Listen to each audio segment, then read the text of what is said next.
Mr. Negative used to make his living as a snakehead, Chinese smuggler who specialized in illegally transporting people across borders. This particular snakehead, whose true name remains a mystery, was Hey, you transporting one good? such group on a... I mean, yeah, I'm fine. Are you sure? Yeah. I'm trying to figure out just who this guy is and why he showed up to my school.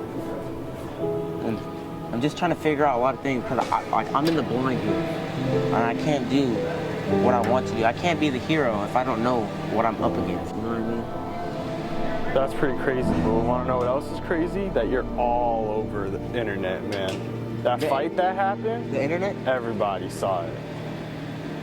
Here. He's like outside of the school? Yeah, here.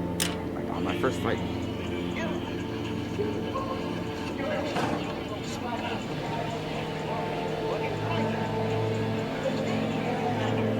All over social media, man. It's even trending. What do you think he meant by it? You'll know soon enough. Beats me.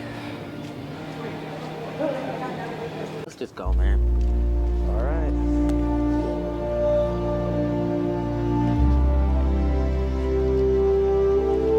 So what are you gonna do now? I'm gonna train. I gotta go home, get better. I can't be taking L's out here, especially in front of everyone.